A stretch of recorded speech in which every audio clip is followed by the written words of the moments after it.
ମୁଁ ଅଭୟ କୁମାର ମୋର YouTube channel ମାଧ୍ୟମରେ ସମସ୍ତଙ୍କୁ ସ୍ୱାଗତ ଜଣାଉଛି। ତ ୟୁପିଏସ୍ସି ତରଫରୁ ଏକ ରିକ୍ରୁଟମେଣ୍ଟ ନ୍ୟୁଜ୍ଟି ଆସିଛି। ତେବେ ଏଇ ଯେଉଁ ନ୍ୟୁଜ୍ ବା ନୋଟିଫିକେସନ୍ରେ କ'ଣ ଅଛି ଆମେ ଡିଟେଲ୍ଡ ଜାଣିବା। ଭିଡ଼ିଓଟିକୁ ଶେଷ ପର୍ଯ୍ୟନ୍ତ ଦେଖନ୍ତୁ, ଲାଇକ୍ ସବସ୍କ୍ରାଇବ୍ ସେୟାର କରନ୍ତୁ। ତେବେ ଦେଖନ୍ତୁ ଏଠି ସ୍ପଷ୍ଟ ମେନସନ୍ ଅଛି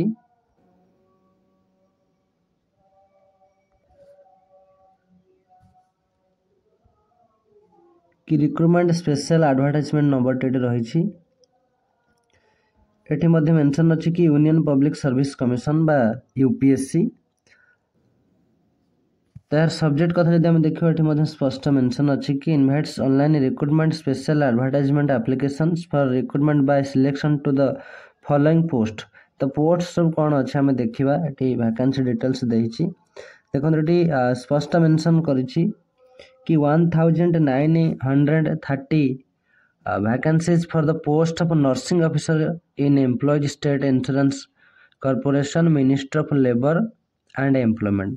तो फाइनल ये जो वैकेंसी आसी यूपीएससी तरफ आसी एवं कौन नियुक्ति दिज्व बा क्यों पदवी नियुक्ति दिज्व ताहूँ नर्सिंग ऑफिसर ये स्पष्ट मेंशन अच्छी। तो जो मैंने नर्सिंग पिला माने अच्छा से बहुत खुशी खबर कि से गोटे नोटिस टी आसी जो थे नर्सिंग ऑफिसर मानक नियुक्ति दिज्व। यहाँ यूपीएससी तरफ आसी। तबे यार संपूर्ण वैकेंसी रही 1930 बा 1930 वैकेंसीज रही। तो जोटा कि बहुत सारा वैकेंसी अच्छी। तो ये आम देखा जे कैटेगरीज भाई कौन सब वैकेंसी अच्छी। ये स्पष्ट मेंशन अच्छी कि अन रिजर्व अच्छी 892, ईडब्ल्यूएस 193, ओबीसी अच्छी 446, एससी 235, एसटी 164, पीडब्ल्यूए 168 ये भाव पोस्ट आसी। तेबे यार अन्य कौन डिटेल रही स्क्रोल डाउन कर धीरे धीरे देखी। देखंतु बहुत बढ़िया कथा जो मैंने निजको प्रस्तुत करुले नर्सिंग ऑफिसर पाई। तो जो नर्सिंग पिला अच्छा तो से बहुत बढ़िया खुशी खबर जे से गोटे नियुक्ति आसी जोटा कि यूपीएससी तरफ आसी नर्सिंग ऑफिसर को नहीं। तो यदि सैलरी पे कथा देखा जे केते कौन सैलरी ना 7th पे लगी। देखंतु 7th पे लगी। एवं एज कथा जब देखा एठी 30 वर्ष रही ईडब्ल्यूएस, 33 वर्ष रही ओबीसी, 35 वर्ष रही एससी एसटी एवं 40 वर्ष रही पीडब्ल्यू जो मैंने कैंडिडेट्स अच्छा।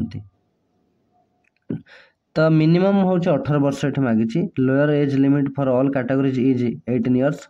तो बहुत बढ़िया कथा जो मैंने निज प्रस्तुत करुँच नर्सिंग ऑफिसर से गोटे बढ़िया सुजोग से चाहिए अप्लाई करेंगे। तबे यार एसेंशियल क्वालिफिकेशन रही बीएससी इन नर्सिंग दरकार गोटे भल इंस्टीट्यूट बा रिकॉग्नाइज्ड यूनिवर्सिटी पास आउट करते दरकार और regular course in BSc nursing from a recognised university or institute or post basic BSc nursing from a recognised university यही सब क्वालिफिकेशन रही था दरकार। एवं आउ कौन रही ना register as a nurse of nurse and midwife.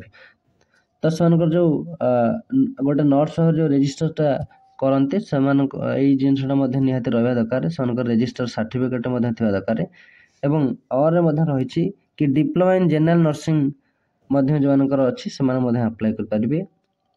ये स्पष्ट मेंशन अच्छी जे diploma in general nursing midwifery from a recognised board of council and register as a nurse और नर्स एंड मिड वाइफ जोटा कि कहली कि से रजिस्टरटा निहाती रही था दरकार गोटे नर्स भाव में से रजिस्ट्रेशन करता दरकार। तेज आउ गोटे कथा लिखाई कि 1 year experience in minimum 50 bedded hospital after acquiring the educational qualification एट ये जो आर एक्सपीरियंस रही गोटे वर्ष एक्सपीरियंस देवा पड़ो। तेज देखा आम यार ड्यूटीज कौन रही यार ड्यूटीज सब लिखाई जे आ patient care give expert beside care to a patient and perform special technical duties in area like operation theatres, intensive care units, clinical specialties, nursery। तो ये सब यार ड्यूटीज रही आम यार अदर डिटेल देखा।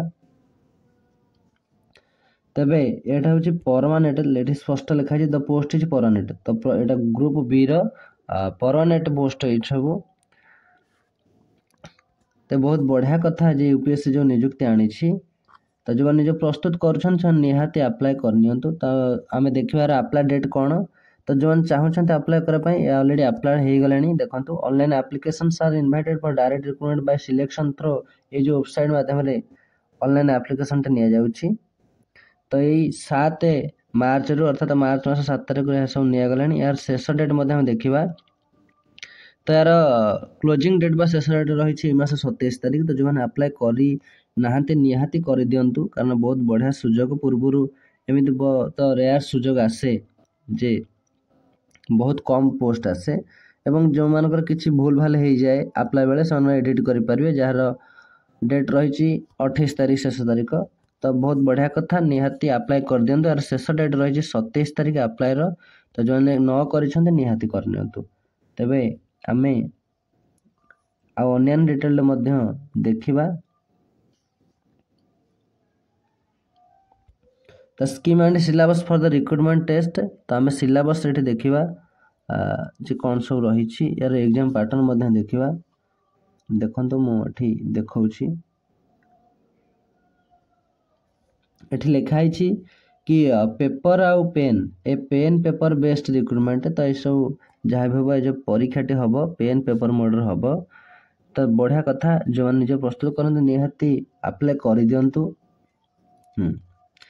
तो परीक्षा के समय हम ना the test will be 2 hours 2 घंटा धरी हम। जहाँ भी प्रश्न आसो सबू समान मार्क प्रश्न आसो।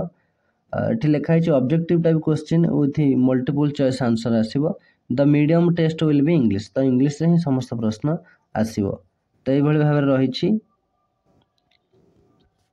आदि आम सिलेबस कथा देखा ताहा स्पष्ट लिखा अच्छी कि नर्सिंग फाउंडेशन आसो प्रश्न मेडिकल सर्जिकल नर्सिंग आसो nursing education paediatric nursing mental health nursing nursing management nursing research and statistics obstetrics and gynaecological nursing यही सब जहाँ भी सब सिलेबस रही जहाँ भी सब पिला पाठ पढ़ी से नर्सिंग कोर्स भितर। तो तार भीतर ही सब प्रश्न आसो जहाँ भी सिलेबस रही। तो बहुत बढ़िया कथा।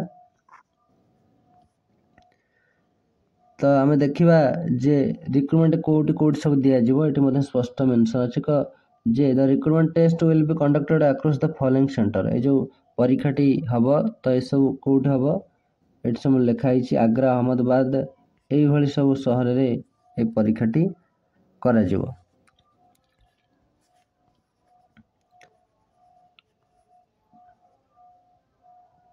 तो बहुत बढ़िया कथा जो मैंने चाहते अप्लाई करने निहाती अप्लाई कर दिंतु। तो ओडिशा पिला जो मैंने भी अप्लाई करेंगे आम ओडिशार तो से माने तांकर जो परीक्षा सेंटरटी ये कटक बोली मेंशन अच्छी देखंतु। तो बहुत भल कथा जो मैंने चाहते अप्लाई करने निहाती अप्लाई कर दिंतु। तब ये भाव इनफॉरमेशन रही जोटा कि यूपीएससी तरफ आसी। तब यूपीएससी तरफ ये जो notice T recruitment news T आसी एथिरे नर्सिंग ऑफिसर नियुक्ति ये जो नोटिस टी आसी। तो जो मैंने अप्लाई करने चाहते निहाती अप्लाई कर दिंतु कारण पूर्व एमती बहुत रेयर पोस्ट आसी थाए बहुत खूब कम पोस्ट आसी थाए। तो यह हूँ गोटे भल सुजोग कहले भी किसी भूल हे ना जो मैंने निज प्रस्तुत कर निहाती से माने अप्लाई कर दिंतु एवं भल भाव निजको प्रस्तुत करंतु किभଳି भाव सफलता सहित से जॉब पाइबे। तेबे यह आज नोटिस जो नोटिस आम यूपीएससी तरफ आसी नर्सिंग ऑफिसर रिक्रूटमेंट उपर आलोचना कले। तो आउ जदि भी किसी पिला किसी डाउट थाए से कमेंट माध्यम जनइले आमे आउ किसी आलोचना करवा। तो आशा करछि आज वीडियो निहाती भल लगी शेष पर्यंत देखि समस्त को धन्यवाद।